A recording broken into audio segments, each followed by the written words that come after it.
Hello everyone.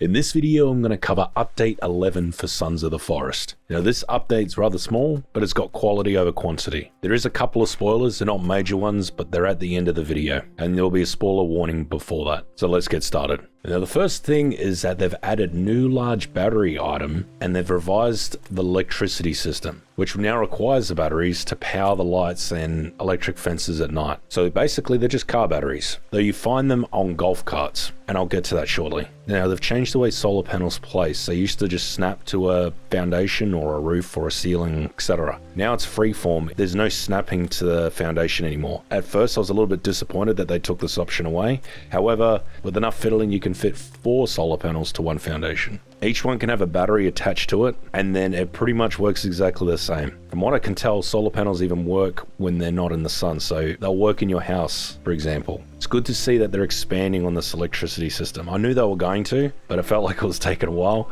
but now we're here. I had to stop the recording to help my daughter with something. Now I can't remember where I was up to. I'm sure it wasn't important. Now part of this one is that they've added limits to how many objects, individual batteries and panels can power before they overload the grid. And my daughter's crying. I can't remember where I was up with this one as well. Yeah, so my guess is that each light bulb and electric fence draws a certain amount of power, so you're just gonna have enough solar panels and batteries to deal with it. It seems like common sense, but I don't know what that sense is yet. The next one just adds on to what I was saying before about they can now be placed freely. They still need to have a wire attached to them and drawn to the log or whatever it is that you're trying to power, the house, etc. And the free wires connected to beams and pillars now use a wire model instead of a zip tie for the supporting ring visual. I don't know what this really means. There's still a zip tie there. I don't understand. I'm guessing for pillars it's different. I don't know. It's visual, so it doesn't really matter. The zip ties are pretty useful, but we can't find them in the game. These are big chunky ones too. So sorry if this section was confusing. I got interrupted a lot and I don't have time to re-record it, but it's fairly easy to understand. And part of all this is that they've added electrical grid sounds. This is just a humming sound that happens. I don't know if it's annoying yet. It doesn't seem very loud, so I wouldn't worry about it too much. Now, as mentioned, these batteries can be found on golf carts, the abandoned ones, and there's quite a lot around the world. Obviously, the golf course has more than others, but you can even find them on shelves inside bunkers, so it's not like they're very rare. I did a test to see if they respawn after you save and reload, and they do. So if you want a whole bunch of them, if you've got one nearby, just spawn camp it, reload, and get more. I wouldn't recommend doing that. I don't think you need to do that. It's quite crazy that these batteries in real life can weigh like 10, 15 kilos, and the player can carry 3 of them. And the last part of the electrical system is that they've added it to the tutorial book, and it explains how it works in that. As I mentioned, it's fairly easy. The electric fences and light bulbs won't work at night unless you've got the batteries. So yeah, anyway, on to the next change. They've added a new spear throwing cannibal type. His name's Eddy. Now this spices things up because this is the first ranged cannibal they've had in the game. Aside from the fire cannibal in the forest that threw Molotovs at you, they were really easy to dodge. Now the spear chucking one, he's not so easy to dodge, especially at close range. When you've got some distance, you can dodge it pretty easy, but up close, that thing comes pretty fast. The good thing about this one though is that you can pick up his spears, and you can carry 5 of them. And usually it's not a good idea to craft them because they require cloth, and cloth is quite rare in this game. And I think they cost duct tape too. It's a shame you can't disassemble them. Now he carries 3 and he doesn't use them as a melee weapon, he's still got his normal melee weapon. It's hard to tell what triggers him to use a ranged attack, whether it's getting out of a certain distance or not. They're much more confident in throwing spears at you in groups. When I had one by himself, he just ran away and just kept running away. He didn't want to engage. But yeah, as you can see, I spawned it a lot. It was quite fun to mess around with this. This is definitely a good change. Their spears can also kill other cannibals when they throw them, which is kind of cool. Bit of Doom-style friendly fire amongst the enemies. He stands out very easy among the other cannibals because he's carrying 3 spears. You can see him on his back. If you wish to spawn this one in, it's add character, space, cannibal, space, Eddy. And then you type a number of how many you want. And you just type in cheat stick in the game. Nothing else, just type in cheat stick and press F1. The next one is that they've added a new effigy placing enemy type. His name is Greg. I don't know if it's a relation to the stew recipe, I'm not sure. As far as I know, all the names that they use don't seem to hold any significance, like they're not members of the team that work on the game, from what I can tell. You just go to the credits if you don't believe me. They show when you finish the game. Now this cannibal type is the same as any other one, except he's got an effigy on the back, and when he's near you or near your buildings, he will place the effigy. I don't know what that's going to mean in terms of your base, whether it's going to get attacked more, if it's just cosmetic or immersion, I don't know. Even if I did know, I won't spoil it. None of the effigies they place are advertiser friendly, so I can't really show any of them. And I noticed that they attack them a lot. I don't know why, I think that might be a bug. But pretty much every cannibal here that had an effigy that placed one, it got destroyed by another one or them. So it's like they're a hostile structure almost. And also I noticed the one with the head on top, if you destroyed it, you got a stick and a skull, which was cool. Skulls are very useful in this game. The next change is that they've added an extension to Cave A. Now this is a rebreather and taser cave. It's right next to the beach spawn location. Now I went through and checked it out to see what it was all about, and it leads to a new item. This item is kind of spoilerish, so I'm going to save it for the end of the video. But from what I can tell about this new area, there's no enemies down there, there's a lot of items. Crates, so you'll get a lot of cloth, rope, that kind of stuff. It's a little bit of a maze down there, but it's not too bad once you figure it out. Now the next change is that they've added a new concave corner ramp or roof placement option. This is basically the opposite of the corner, it just goes the other way in. It's surprising how many survival games don't have this, and it will drive you crazy in these games, but this game actually has it. It's basically getting a corner roof and inverting it. It works almost identical to the corner roof, it's inverted. Yeah, good change though. The next change is that corner beams now contribute to beam structural resistance, making it less likely to break easily if only corner ramps are there. So this probably applies to the concave as well, just makes them more durable. The next one is beams can now be placed leaning on another leaning beam, allows stacking one level of leaning beam. Usually the building changes I don't understand, so I actually had to ask a knight for this. So basically it is this I'm showing you on the screen right now. You never used to be able to do this, and I asked for it for so long and it never came, so I gave up. And now it's here, which allows to build the concave corners. So it goes into the change I did before. So thank you, Eddy, for sharing this with me, so I can share it with others. Good for everyone.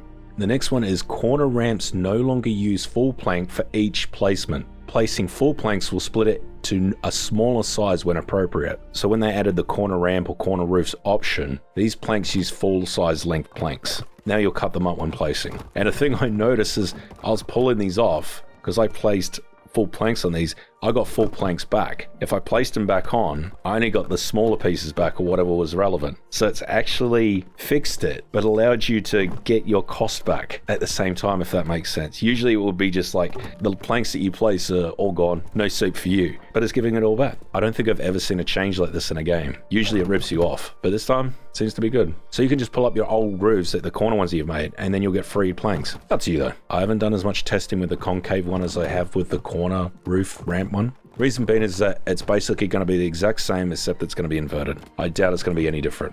Now we're getting some more minor stuff. The next one is that they've improved bunker food and bunker residential lighting. Here's an example of what it looks like. It looks quite cool. It gave me the feeling that I was about to come up against something that wasn't going to be very nice. The next one is that they apparently fixed the cave shark not spawning on low animal setting. I've been playing on hard and hard survival pretty much the entire time I've been playing this game, so I assumed that's why the shark hasn't been spawning. So I went back there on my Season 2 save, and it's not there. So maybe I've got to start again, but I'm not doing that. The Season 2 is going to last me about 60, 70, 80 episodes, I think. The next one is that fires will now be put out by sprinklers. So I threw a Molotov, and it seemed to work, I think it did. However, I threw another one and stood on it, caught on fire, stood under the sprinklers as they were going off, and it didn't put me out. So I don't get this. Now there's barely any patch notes that I'm not going to cover. There's a very small list. But while they scroll through very slowly, I'm going to mention a few that I didn't get footage for. And this time it's mainly because most of these are too gory. The first one is not. They increased the puffy walk speed by 20% and attack speed by 10%. I think this is good because the normal puffies were too weak and the blue puffies were way too strong. But they've nerfed the blue ones and they've improved the normal ones, which I think is good. I still think the blue ones might need nerfing. That spin attack they do is way over the top. The next one is that babies can now be exploded into gibs. Hardening stuff. Hanging skeletons and new hanging gore added to the fisherman huts. This was a change worth mentioning because before they were just completely empty. There might be a story there now. They've added some new hanging gore props. Of course it is, they love their gore. And lastly, there are now some cannibal nomad families led by Frank, the fire cannibal, starting after 8 to 12 days. So this is probably going to add more immersion. There's going to be more patrolling cannibal families and stuff. The forest had a lot of them, I found. Unless the forest map was a lot smaller, so it didn't feel like you noticed it more. And the forests in this game are a lot more dense, it's harder to see things. Okay, so now for your 5-second spoiler warning. So the first spoiler is that they've added a question mark item to the new Cave A extension. I went through and found this item. Now, your guess is as good as mine as what this is. It's going to be part of an item that we build over time. The forest did that with the flintlock pistol. I don't know what it is, but it looks like the artifact from the forest, the one that gives you peaceful mode or horde mode. We'll have to wait and see. A lot of bodies hanging from the roof in this one, skeletons and stuff. And the last one is that they've added a new cutscene to the food bunker. I'm just going to quickly let it play and then cover some important things about this one.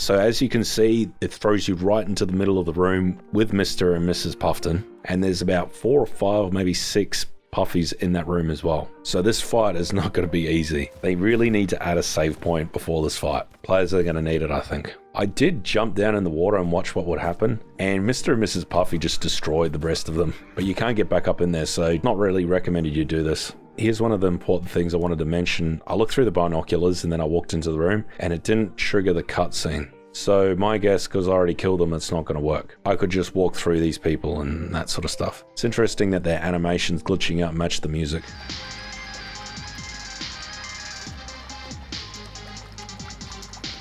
But yeah, hopefully they figure out a way to sort this. I think they'll probably just have to fix this in future patches. I was actually hoping in the cutscene when it happened that that person, he or she, hung around to help you fight them, but they bail. Rude. Could have made for an interesting addition to the story. But that's it. Small update, but a good one. There was only 2 weeks in between this one and the last one, and now we've got another 2 weeks to the next one. I think they're going for a method of rolling them out faster so they're not so big, and it's easier for YouTubers to do update videos on the game. That's just a theory. Anyway, if you like this video, make sure you like and subscribe. Cheers.